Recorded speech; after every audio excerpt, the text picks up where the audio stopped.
Hello everyone, welcome to my channel. तो आज हम पढ़ने वाले हो डस्ट ऑफ स्नो पोएम के बारे में। और इस पोएम को पढ़ने के बाद अगर इससे कुछ भी क्वेश्चन आता है तो आप बहुत आसान तरीके से लिख पाओगे। इसमें मैं बहुत इजी तरीके से एक्सप्लेन की हूँ, हर पॉइंट को समझाने के साथ साथ आपको पॉइंट भी बताऊंगी कैसे आपको लिखना है।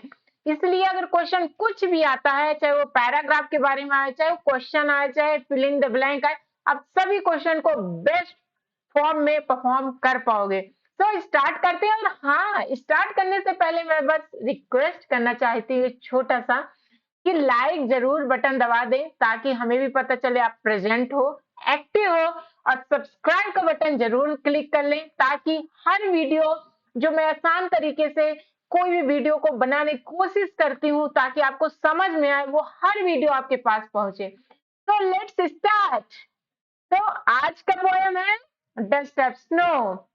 चलो पढ़ते हैं क्या लिखा है। तो लिखा हुआ है, the way a crow the soak down on me the dust of snow from a hemlock tree. यहाँ पर जो है पहले समझ लो मीनिंग। एक सोक, सोक मिस होता है, शेक का हिलाना होता है, उसी का होता है शोक, ठीक है, हिलाते हुए। और यहाँ पर जो कौवा वहां पेड़ हिलाता है। हेमलॉक ट्री क्या होता है? एक पॉइजनस ट्री होते हैं जिसमें व्हाइट फूल होते हैं, आप गांव घर में भी रहता है, बहुत मतलब जहरीला होता है, जिसे किसका पेड़ भी कहते हैं, मुझे याद नहीं आ रहा है हिंदी में एग्जैक्ट। तो वो पॉइजनस ट्री होती है, ठीक है, मदार का पेड़ ऐसे कुछ बोलते हैं, आप भी बताइए क्या बोलते हैं आपकी साइड। तो इस स्टोरी में इस जो निगेटिव चीज है उसको रॉबर्ट फ्रॉस्ट ने बहुत अच्छे से पॉजिटिव तरीके से रिप्रेजेंट कर रहे हैं। और क्या बोल रहे हैं जरा समझिए तो जरा। तो इसमें बोला जैसे द वे, जिस रास्ते से वो जा रहे थे, उनका मूड वूड खराब था, वो रास्ते से जा रहे थे तो कौवा एक पेड़ में बैठा था, जैसे यहाँ बैठा हुआ है, ठीक है, एक कौवा। और ये राइटर जी जा रहे हैं। और जब यहाँ से जा रहे थे तो क्या हुआ, इसने इस पेड़ को जैसे भी, चाहे वो हिला हुआ होगा, शिवर किया होगा, या हिलाया होगा, या कुछ भी ठंड के वजह से कपकपी हुई होगी, तो जो डस्ट के फ्लेक्स थे, जो स्नो के डस्ट होते हैं ना, स्नो के मतलब बर्फ जो होते हैं, उसके पेड़ में वैसे भी चिपटा हुआ रहता है, ठीक है, लगा हुआ रहता है। तो जब हिला होगा या हिलाया होगा, जो भी किया होगा, एग्जैक्ट जिक्र नहीं है, तो हिला होगा तो वो जब उनके बॉडी में पड़ता है, बॉडी मतलब शोल्डर या हेड, ये भी एग्जैक्ट नहीं है, हेड है शोल्डर, इस पोर्शन में क्या होता है, वो उनका माइंड चेंज हो जाता है। अचानक से उनको एक अलग से हैप्पीनेस आ जाती है, अलग से उनका मूड जो होता है चेंज हो जाता है। जो कि जो ट्री रहता है वो कौन सा रहता है? हेमलॉक ट्री, जो कि पॉइजनस ट्री है। एक तो क्रो हुआ, कौवा भी निगेटिव, हेमलॉक ट्री भी निगेटिव। तो क्या लिखा हुआ है इसको थोड़ा समझ ले। The poem is all set when the poet is in bad mood. Bad mood में जा रहे थे, जैसे ये जा रहे हैं, ये कौवा बैठा है यहाँ पे, ये मान लो हेमलॉक ट्री है, ठीक है, यहाँ जा रहे हैं। And walking by a tree, यहाँ से ऐसे गुजर रहे थे, तो a hemlock tree which is considered a poisonous tree, एक जहरीली ट्री है, ठीक, पॉइजनस ट्री याद कर लो, इसमें बहुत क्वेश्चन आते हैं, इसलिए पॉइजनस ट्री कई बार बोलना। Hemlock tree is like, is considered, क्या कंसीडर है? Poisonous tree. As soon as, बाकी मैं पॉइंट बताती हूँ लास्ट में, बहुत अच्छे से नोट्स दूंगी। As soon as he passed by a crow shook some dust of snow on him, जैसे वो यहाँ से, जैसे ये पास होते हैं, यहाँ से गुजरते हैं, यहाँ पर ये जो कौवा बैठा रहता है वो हिला होगा कैसे भी, तो जो पार्टिकल है छोटे छोटे ऐसे इनके कंधे पे जो दिख रहा व्हाइट व्हाइट, ये गिरा, ठीक है।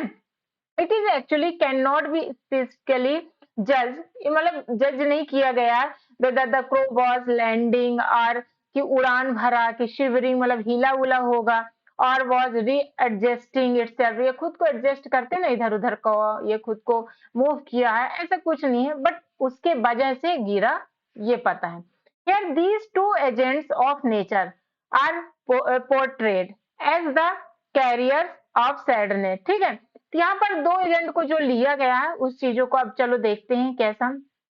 दूसरा क्या है? has given my heart a change of mood and saved some part of a day I had rued, has given my heart, मतलब ये पढ़ता है तो मेरे दिल में नहीं कुछ अलग से जिग्र होता, अलग से चेंजेस आ जाती है, जिसकी वजह से खुशी हो जाती है दिल से, तो इससे मूड भी चेंज हो जाता है। ये सब कनेक्शन है बॉडी में, जहाँ खुशी आती है तो मूड भी चेंज हो जाता है। जो कि बहुत दिन से रिग्रेट वाले दिन, मतलब अच्छे दिन नहीं चल रहे थे और कुछ ऐसा हुआ जो कि ये जो रूड था, रूड मतलब पछतावा वाला दिन, अच्छा दिन नहीं, रिग्रेट, पछताने या सैड वाले दिन, वो अचानक से हमारा इसके वजह से, ये सब वजह से वो दिन चले गए और चेंज हो जाता है मूड। तो क्या लिखा है, इसको पढ़ो। The author was for an unknown reason having a terrible day, मतलब टेरिबल डे था, जो अननोन रीजन था उसका, पता नहीं किस वजह से, तो अच्छा दिन नहीं जा रहा था। But as soon as the dust of snow, जैसे डस्ट ऑफ स्नो मीन्स बर्फ की धूल, fall on his head, his mood change very quickly, जैसे भी उसके हेड शोल्डर में पड़ता है, उसका मूड अचानक से चेंज हो जाता है। He had spend half of the day in a bad mood, उनका आधा दिन ऐसे ही चला गया, ठीक है, बैड मूड में। But the rest of the day, जो बचा हुआ दिन था, वॉज सेव्ड, बच गया, मतलब मूड चेंज हुआ, अच्छा हो गया। जैसे आपके साथ भी होता है, कभी कभी बहुत दुख रहते हो, अचानक कुछ अच्छा हो जाता है, तो अचानक से हैप्पीनेस चेंज हो जाती है, आपका मूड चेंज हो जाता है। एक्चुअली में जो मूड होता है उससे हम रिलेट कर देते हैं चीज से, तो वो दोनों क्या हो जाता है, इंटरकनेक्ट हो जाता है, जबकि हमारा मूड हमारे सोच पे डिपेंड करता है। By the two elements of nature, दो एलिमेंट नेचर की वजह से, एक क्रो एंड हेमलॉक ट्री, दो वजह थे यहाँ पर जो कि उनके मूड को चेंज किया। लोगों के नजरिए में रहता है कौवा चिल्ला रहा है, कुछ खराब होने वाला, अच्छा नहीं। लेकिन यहाँ पर जो राइटर इनका पॉजिटिव मीनिंग बताया है कि हर का मीनिंग है नेचर, छोटी छोटी चीजों का मीनिंग है, उसे ग्रांटेड के रूप में ना ले, उसे जस्ट ऐसे ही ना ले लो। दो these two were taken for portraying negative meaning, जो कि मतलब लिया जाता है ना निगेटिव मीनिंग में दोनों को, Robert Frost use them to extract the positive sense, इससे क्या पॉजिटिव सेंस निकाले इस चीज से, मतलब उनको एहसास होता है। अकॉर्डिंग टू हिम, उनके अनुसार, one must not take this for granted and accept nature as it given to you and feel well, इसलिए सब चीजों को क्या होता है, जो उसके वजह से उनका मूड चेंज हुआ, दो वजह थे मेन। अब देखो पढ़ने के बाद दो वजह क्या थे, एक क्रो था, दूसरा हेमलॉक ट्री था। तीसरा चीज का निगेटिव थिंग्स को इन्होंने पॉजिटिव वे से सोचा। इस सब चीज को बोलते हैं कि ग्रांटेड के रूप में ना लो कि ये खराब है, ये ऐसा है, ये ऐसा ही होता है। उनकी छोटी छोटी चीज से, छोटी छोटी चीज जो होती है वो मूड को चेंज कर देती है, नेचर को चेंज करती है, जो नेचर है हमारे लाइफ को और बेटर बनाती है, ठीक है। अब जैसे हमने ये पढ़ लिया, हमने इस चीज को समझ लिया, ठीक है, अभी हम सिर्फ समझ लिया। अब इसमें कुछ मैं पॉइंट आपको दे रही हूँ, अगर उसको आप अभी से इस पॉइंट में याद कर लेते हो, समझ लेते हो, जैसे मैं बताती हूँ, आप कोई भी क्वेश्चन लिख सकते हो। अब कैसे, चलो देखते हैं।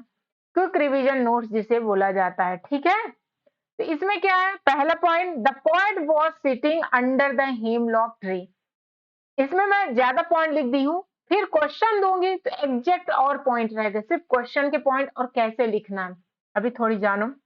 देखो पॉइंट दी हूँ, कितना अच्छा है, नहीं हो याद हो पाता, पहले तो समझ लो, कोई भी पोएम को समझो फिर पॉइंट बनाओ। द पोएट वाज सिटिंग बैठ क्या, poet was sitting under the hemlock tree, कि मतलब पेड़ के नीचे बैठा हुआ था। ही वाज अपसेट, वो क्या था, अपसेट था, ठीक है, कोई भी क्वेश्चन आएगा। As his day did not go too well, उसका दिन अच्छा नहीं जा रहा था, अपसेट था। सडनली, अचानक, सडनली मीन्स अचानक। A crow sitting on the tree shakes the tree, उसमें पेड़ में बैठता है और हिला देता है पेड़ को। द फाइन पार्टिकल्स, देखो कहता है ना, what is the dust of snow, dust of snow क्या होता है, फाइन पार्टिकल ऑफ स्नो, पहले ही आंसर होता है, इसलिए ये पॉइंट बनाई। Snow from the tree falls on the poet, जो कि उसके ऊपर पड़ता है, पोएट के ऊपर, वो खुश हो जाता है।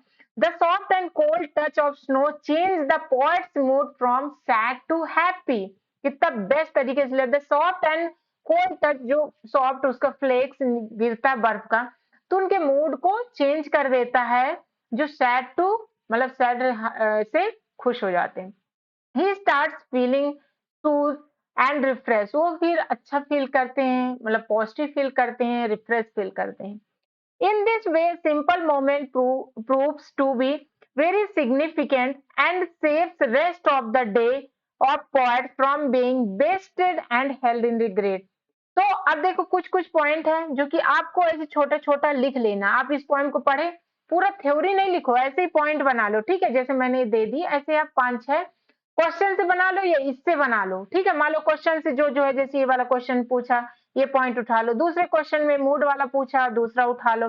जो क्वेश्चन से होता क्या है, जब क्वेश्चन आता है, ठीक है, आपसे नहीं आता तो क्वेश्चन के जो पॉइंट उसको लिख दो। क्वेश्चन से ही आंसर बनाते हो ना, पॉइंट लिख दो, वो एग्जैक्ट और याद होता तो और नीचे 1-2 लाइन लिख दो। 6 नंबर का है, 5 नंबर का है, 5-6 लाइन और याद है, जैसे ये तो लिख दो। इसमें क्या होता है, नहीं भी बनता है तो आप रिप्रेजेंट कर पाते हो अगर नहीं आता, इसलिए, ठीक है। The poem describes a very simple happening in very simple words में, जैसे ने पोएट समझाया। It tell us the sometimes, देखो कितना अच्छा बोला, जो कि लॉन्ग क्वेश्चन में आप लिखोगे।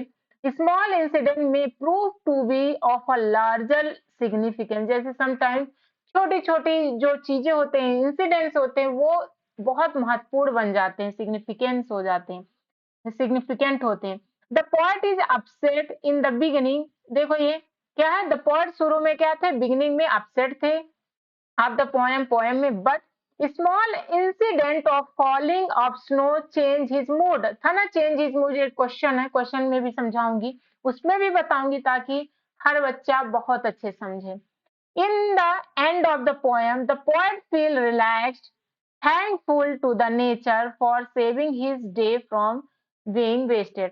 तो कंक्लूजन क्या निकलता है, जैसे एंड में क्या समझता है कि नेचर को ग्रांटेड के रूप में ना लो, इसके वजह से वो अच्छा रिलैक्स फील करता है, सिग्निफिकेंट और थैंकफुल फील करता है कि इसकी वजह से, जो नेचर के वजह से होता है, ये जो निगेटिव चीज होते हैं उसको लोग मतलब ऐसे ही ले लेते हैं, उनका भी छोटे-छोटे मीनिंग होते हैं, उनके भी मतलब होते हैं, इसलिए स्मॉल थिंग्स क्या होता है, बहुत ज़्यादा चेंजेस ला सकती है, ठीक है?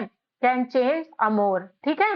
ये जो क्विक रिवीजन नोट्स है, इसको शॉर्ट में आप लिख लो, ठीक है? जैसे ये 1-2 पॉइंट एक ये वाला इंपॉर्टेंट है, ये वाले हैं, तो ये इसी को लिख लो, 2-3 बार बस गो थ्रू करो, आपसे बन जाएगा, ठीक है? तो इसको बहुत अच्छे से पढ़ लो। इसमें एक बताना चाहूंगी कि जैसे ये मीनिंग है, सूख का मतलब सेक होता है, हिलाना। हेमलॉक क्या होता है, पॉइजनस ट्री होता है, स्मॉल व्हाइट फ्लावर।